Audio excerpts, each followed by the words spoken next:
much I want to get into, but honestly, I would love to just kind of like start at the beginning. If you could tell me a little bit just like about yourself and just how you grew up. Absolutely. Well, Kirby, I'm Chris Sain, born and raised in Grand Rapids, Michigan. I come from a two-parent household, but one of my brothers went to prison for 25 years, and I had a master's degree by the time I was 24. And Kirby, why that's significant is because the environment we come from often suggested that young black boys, young black men from the trenches, from the inner city would be dead or in jail by 25. But although I had one example that showed me that route, I refused to go down that path. I already seen it. I spent my whole childhood in Michigan Department of Corrections, going on prison visits versus being a kid and doing what kids would do, play, have fun, go to water parks and stuff like that. So I was always at the prison, and it taught me early on this wasn't for me. And Yeah. I quickly found a route, thank God, through sports that Yeah. showed me a pathway that I can create something different for my life. So that's my upbringing from the early little childhood perspective before kind of finding my own identity, which was in sports to start off. Yeah. And that's kind of how I made my bones. I noticed that I was a natural athlete and that from 8 years old all the way through high school, I just excelled at an elite level. Mhm. Point I went on to Michigan State and ended up going to Michigan State. That's where I got my advanced degrees, and I did the academic piece, not necessarily because I like school, but because I was determined to show the thing that makes us elite athletes. If we apply that in a classroom, Mhm.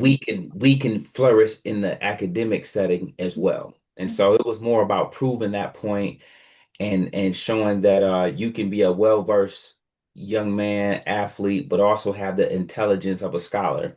And so Yeah. I was always trying to show that. I had a mantra way back then that I'm street smart, book smart, and common sense.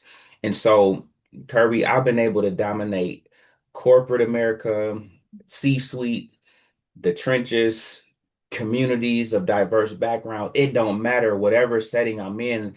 I've always been able to not only hold my own, but operate at the highest level. And I just think my diverse view on life, on having a work ethic, on being extremely educated, being I have a very, very high emotional intelligence level that again, it allows me the ability to navigate most rooms, keep my emotions in check, know how to just properly navigate in all settings.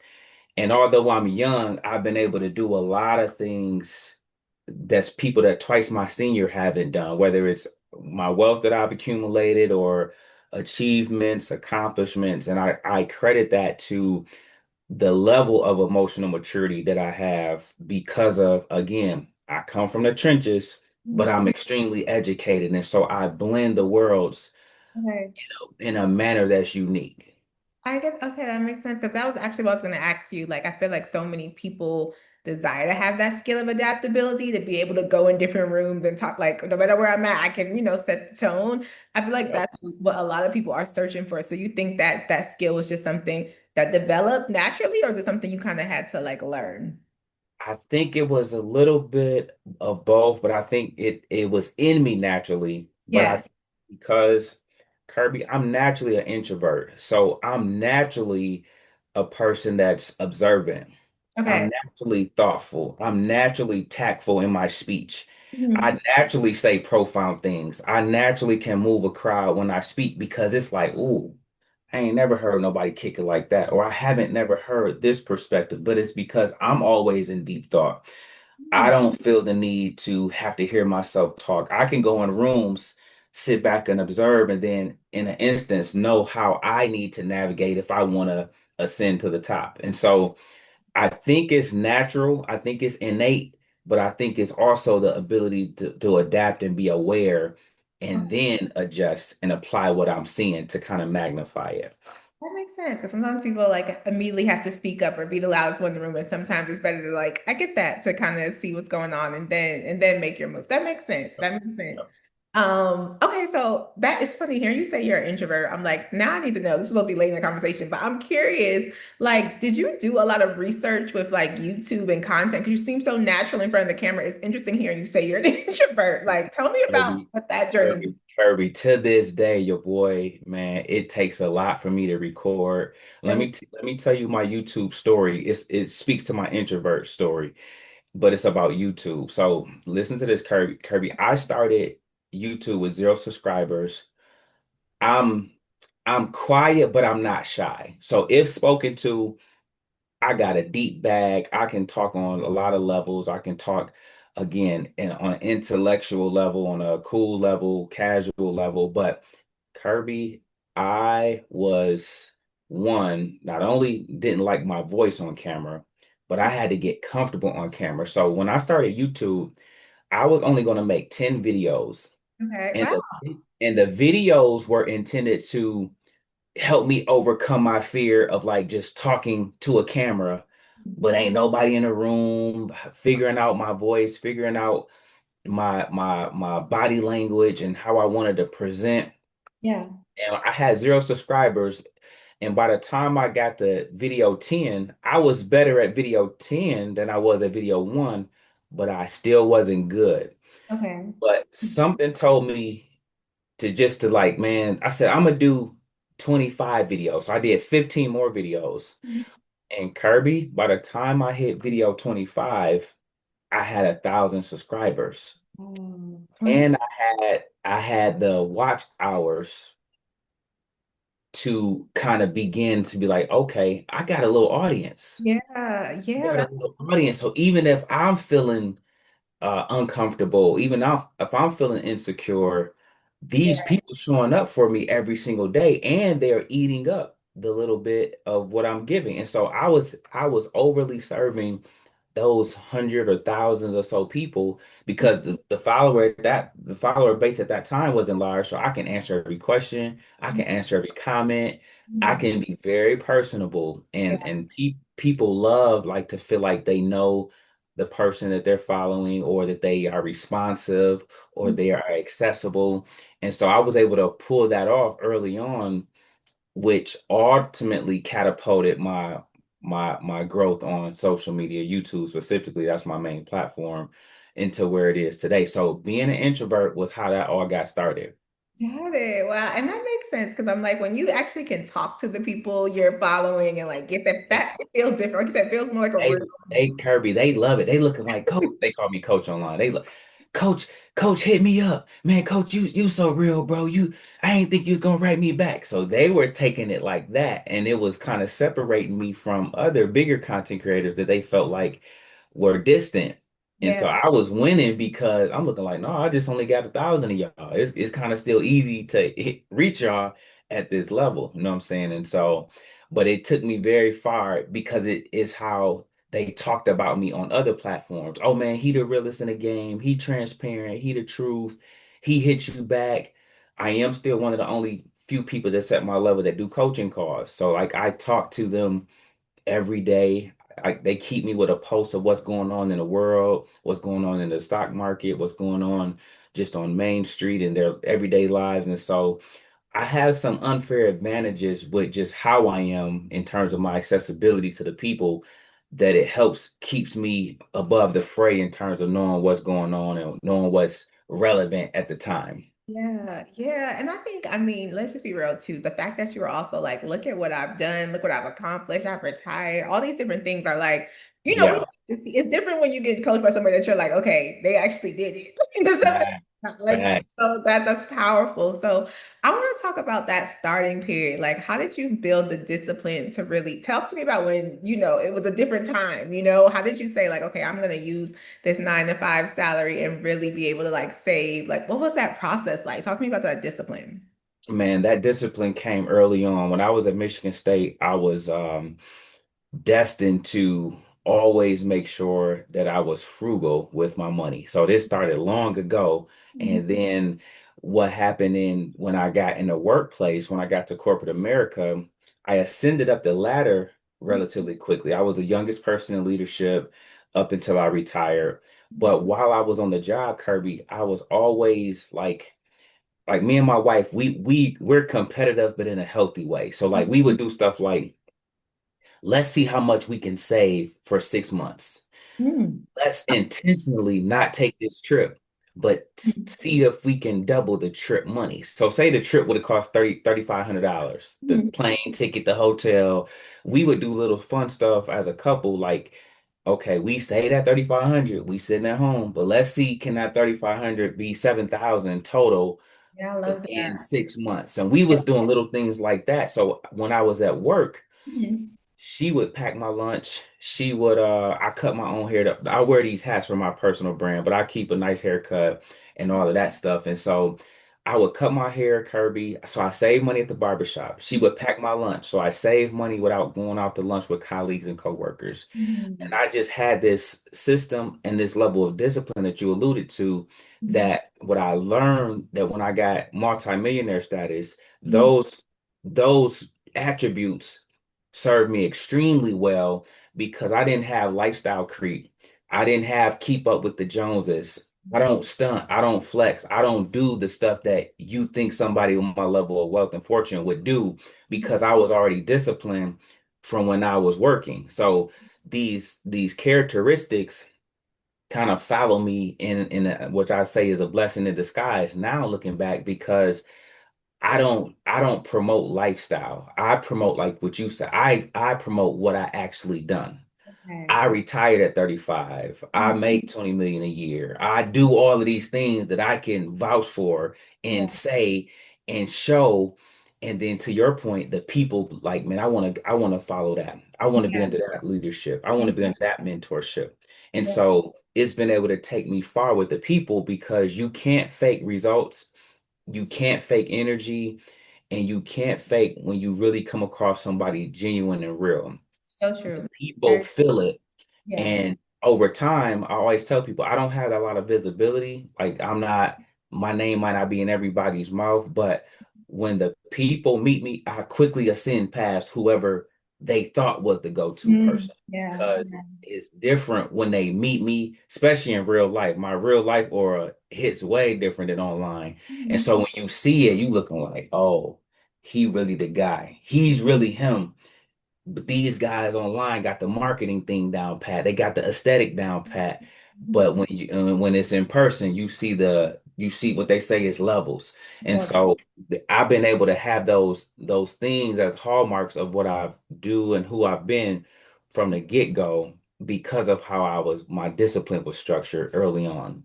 I love that. I love that. And I talk a little bit about like relationships and lifestyle. And I like also that you and your wife are aligned. It sounds like on the things that you wanted as far as saving and how you made it fun and competitive, like different things like that. Did y'all have those conversations early? Like, hey, let's talk about finances, let's talk about money. Like, were those important conversations early on, or talk to me about how those went? Yes, they were. They were. We started with doing 3 month check-ins, and that the 3 month check-in was just, how is the relationship going? How are you feeling? How are you doing? Is there Mhm. any blind spots I might have? Do she have any blind spots she might have? So it started off as a 3 month check-in on our well-being as a couple. Mhm. Then it morphed into, all right, let's add a financial component to this check-in. Okay. And then that financial component turned into, let's do a challenge, a savings challenge, where Mhm. we can see how much wealth we can accumulate, how much debt we can pay off, how many trips we can postpone, but not to not travel, but to Right. stack that money to Yeah. see how much further it can get us. We even went as far, Kirby, as we had a courthouse wedding. Mhm. Mhm. Just didn't see. We thought there was a better use of 20. Our wedding was going to cost 20,000 for the venue, not even all the people, the Yeah, goodness. Yeah. RSVP. The venue that she kind of picked out to do it at was charging us 20,000. And Mhm. again, we were just coming off these saving challenges and stuff like that. She was like, babe, I ain't never been the girl that needed to have the big wedding. I would do it, but I ain't dream of that. She was like, Yeah. Yeah. Yeah. there's something better we could do with this 20,000. And I'm an investor. So I'm thinking like, oh hell yeah, Yeah. something better we can Yeah. do with 20,000. And so that's sure enough what we did. Instead of the 20,000 wedding, Mhm. put 20,000 down on a house and bought our first home, which again, now So, our home is we own everything. So we own all our houses, we own all our cars, but that was the beginning way back then, making decisions like that. So we have ownership of everything. We okay. don't have any debt. We're Yeah. debt free, and it started there. You're spot on, y'all. I love it. I love it. There's so many. I'm like, I'm getting my own gems. Like, okay, remember this, remember that. But I'm sure the listeners will as well. So I want to talk too about like some more of those like tangible things you did. You mentioned like, you weren't eating out, like, you weren't like, what are some other things we could start today? Like you mentioned ownership. Like if I'm just the everyday person listening to this, what are some things you think that you did that could help everyday people start saving money so that they can invest? Absolutely. I think understanding that it doesn't take a lot to get started, but the more important thing is to get started. So for example, opening up a brokerage account. Mhm. So many people, and I talk specifically to our community, so I'm gonna say it to you the same way. Yeah. Um, so many people are familiar with a bank account, savings and checkings. Mhm. However, there's still so many that's unfamiliar with a brokerage account. Mhm. And that is a simple vehicle that allows you to buy stock, invest in stock. So I would say something to the people like to get started today. Mhm. You have a bank, you're familiar with the bank, but you need to go open up a Fidelity account. You need to go open up a Vanguard account. Those two type of accounts, or even more cooler or newer, would be a Robinhood account. Mhm. These type of accounts lets you buy assets. Yeah. It lets you take that same money you were saving, but you put it in a company. And that company's, let's say Google, for example, that company was $100 and then it goes to $400. And now the money that you just had sitting idle in the bank has doubled, Mhm. has went up 120% per se. And so that will be the thing that I would say, get started. Get started by following these practical steps like open a brokerage account, put Mhm. at least $50 in there. Mhm. Pick a stock that you might know, like, and love. It could be something you're familiar with through your job. It Mhm. could be something like in my neighborhood, Kirby, we have I'm not a coffee drinker, but we have a Starbucks right up the street. I see the line wrapped around the corner every day. I'm looking like, man, it's a lot of people that like coffee. Yeah. Maybe that's a good investment. You know what Yeah. I'm saying? And so I bought the company Starbucks. I bought shares of the company when it was $30 and Mhm. now it's $100. And so my money has grown Yeah. double Yeah. because I seen something just by riding up the street. You know what I'm saying? And so I tell people all the time, get started. Think Yeah. about what you know, like, and love. If you are a traveling nurse, Mhm. think about like my traveling nurses, I made a lot of them rich because they were the first to see Ozempic before Ozempic was a thing. They was like, Coach, this product, everybody coming in asking about it. And I said that if you see that, you got a first mover advantage. I Okay. said, maybe go look it up and see can you buy any GLP-1s Mhm. and see if that's on the market. And once they told me what it was, I was like, yep, you need to get Eli Lilly, you need to get Novador's ticker symbol NOVO. These are the companies that if you want to play the Ozempic boom, this Mhm. is how you do that. So just teaching them how to take what they already see, what they already know, Yeah. and then go and apply it. And that's what I would say in terms of getting started. That's amazing advice. That's amazing advice. Thank you. And that's something, like you said, that's something people could listen to and do today for real. So I Yes. appreciate that. Is there anything on the flip like that you've noticed as far as like hindrances in specifically our community that you feel like when you see, you're like, dang, that's holding That's a back a little great, that's one of the best questions I've ever been asked. Yes. And that flip side of it would be come into it with a get rich quick mentality, thinking like, okay, just because you bought Starbucks, that it's going to make you $1 million overnight Okay. versus understanding it's an investment. It's still like when I bought Starbucks, it might have been $15. Then it went to $22. Then Okay. it went to $27. Yeah. Then it Yeah. went to $32.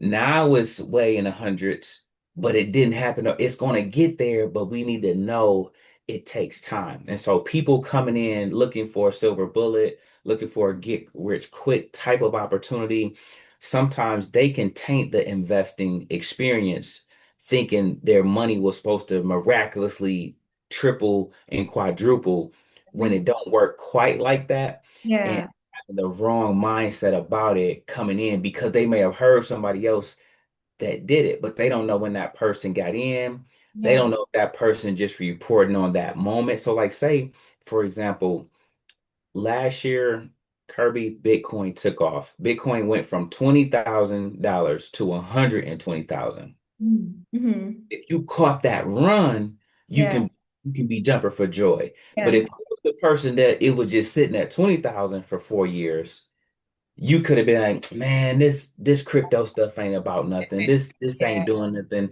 And so then you come and then spew, man, investing is a scam, or this stuff don't work, or it took too long, or my money went down. Okay.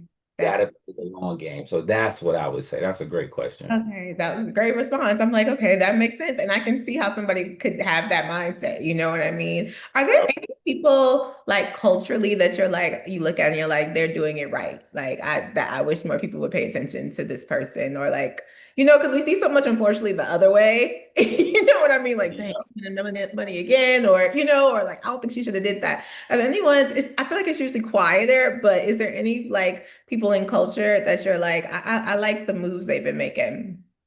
I like the moves that I see more athletes are making in terms of, like, think about Kevin Durant, for example, when I say this statement. Like, he partnered with Rich Kleiman, and they have started the boardroom. He has 35 ventures. Mhm. He has these different things that is elevating his profile beyond a basketball player, but Mhm. it's getting his investments in order. It's taking what he's doing Mhm. and building a legacy beyond sports and basketball, Yeah. but his business acumen, the things of interest to him, he has equity in.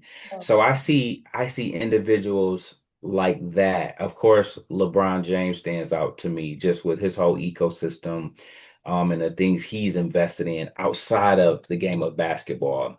There are individuals like Jay-Z who has done a good job of, beyond being a rapper, put himself in leadership positions, put himself in position to help open doors for others in some regards. And so I see pockets of it Mhm. within our culture. Yeah.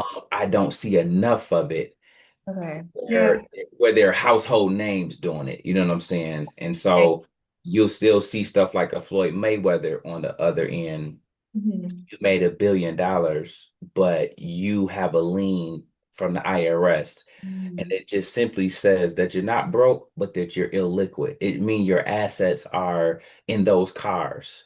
Okay. Your assets are in those mansions that you can't easily access the money and the capital in them. They worth a lot, but Right. you get to it. Whereas I went and talked to Angela Yee, and I was telling her the difference about somebody that's financially astute. Mhm.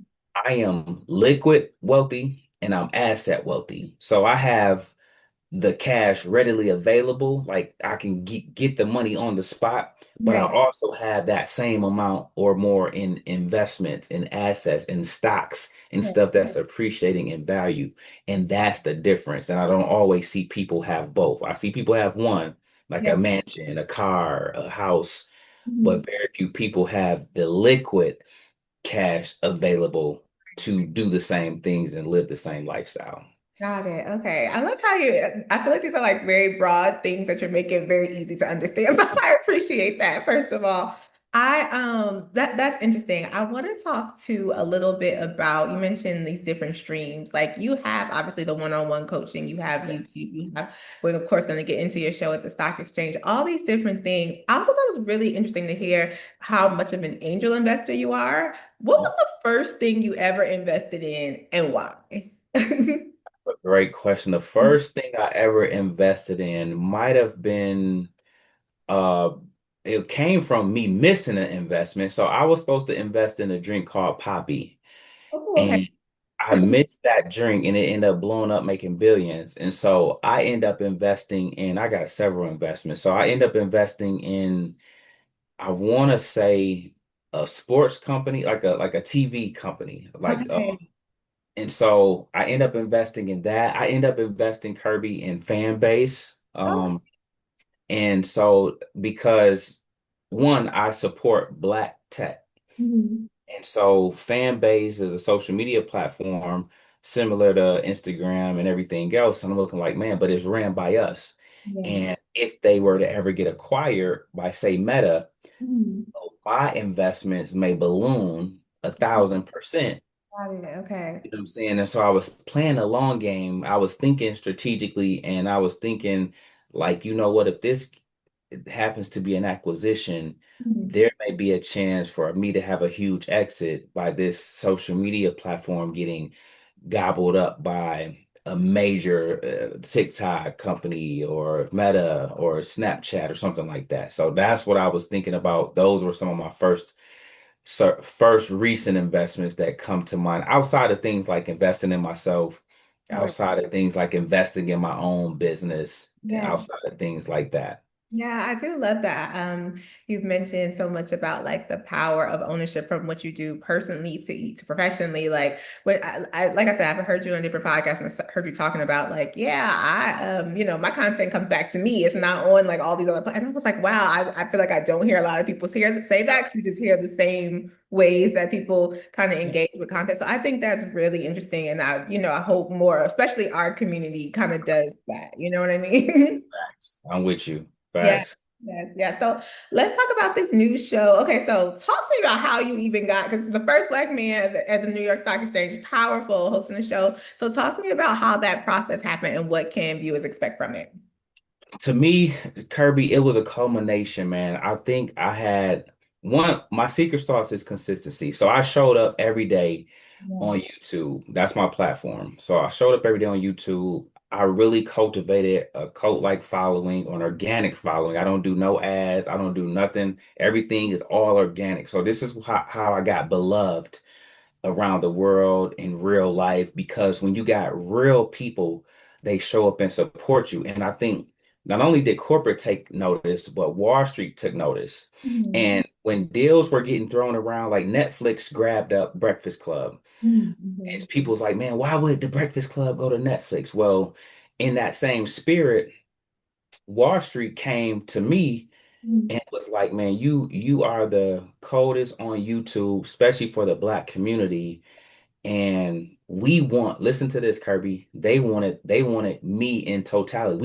We want you to bring your hat Mhm. and your swag, your Love glasses to that. Wall Yeah. Street. And Yeah. it was like, we want to shake up Wall Street. Nobody's there like you. And that's fact. It ain't nobody Black on the floor. When I go there every Monday through Wednesday. Yeah. And when I'm in there, it's nobody like me. There's nobody young that Mhm. got the swag, that got the substance, that got the style, that got the knowledge. There's nothing like that in there. And Mhm. so they even recognize, like, man, this guy done built a awesome cult-like following. These retail investors are smart, they're savvy, they do their due diligence, they're very knowledgeable. He's opened up a whole floodgate. So they wanted that. This is what they pitched me on. They said, Chris, Mhm. you bring your YouTube show to New York live at the stock exchange so that your audience can see your backdrop be the stock exchange, like your backdrop be Wall Street. Mhm. And nothing like that has been done. We think that will really elevate your profile. Yeah. You already have the audience, you already have the knowledge, you already have the style that captivates people in terms of listening to you, watching you. Yeah.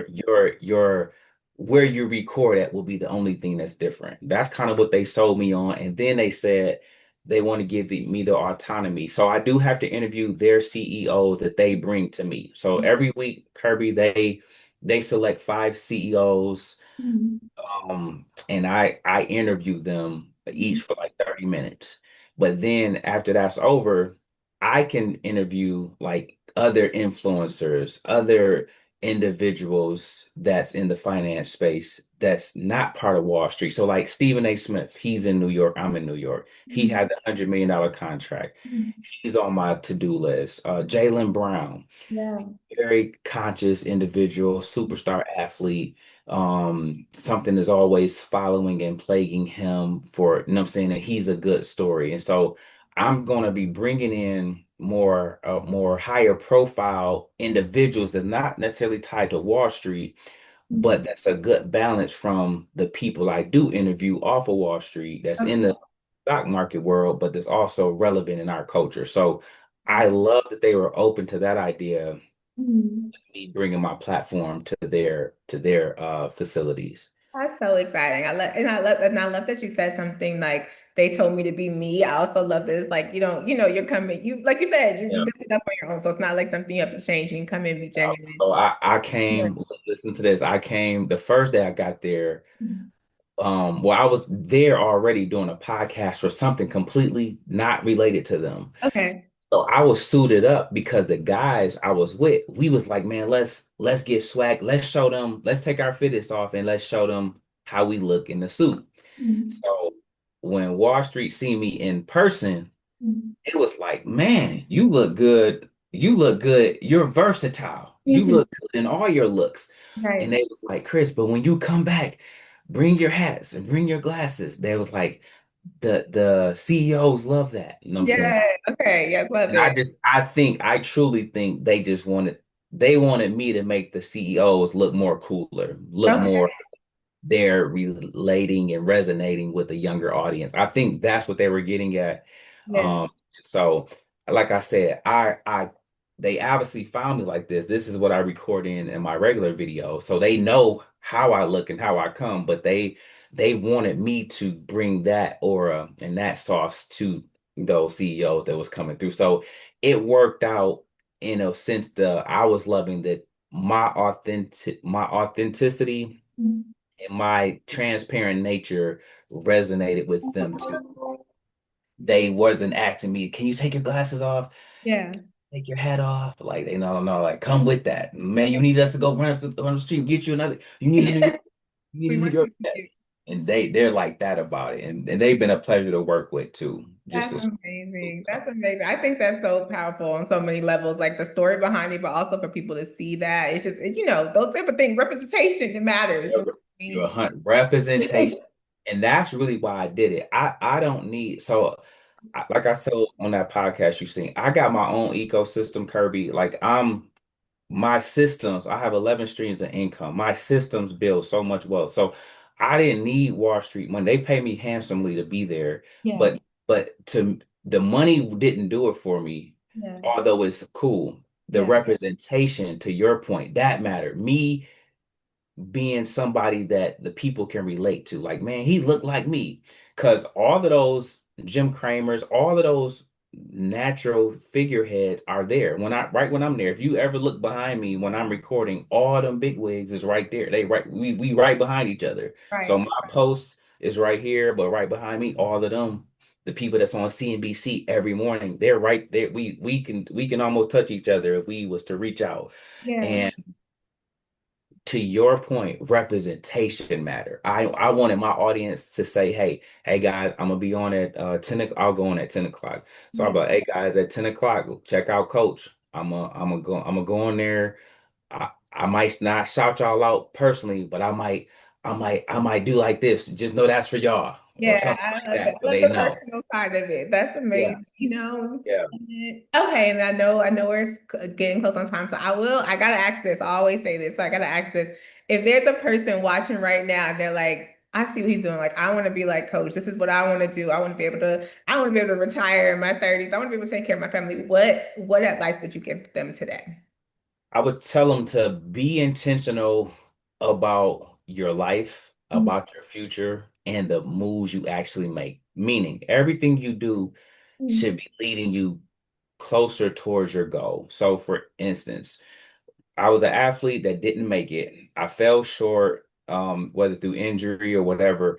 I then got my advanced degrees. I went and worked in higher education with high profile student athletes, teaching them financial literacy and how to manage being a superstar under the spotlight. Then that catapulted me to working with youth and teaching youth financial literacy. Everything I was doing in hindsight was a stepping stone for where I am today. Right. So if you can know with intentionality what you want to do or what you desire to do, and even if you don't fully know, even if it's not clear, Mhm. If you're operating in your purpose, Mhm. meaning like say you want to help people, Yeah. you might be helping people by doing nails, Mhm. but ultimately you might end up being a therapist. Yeah. It's still both are helping. Right. Long as you're operating in your purpose with intentionality, you will land where you're supposed to be.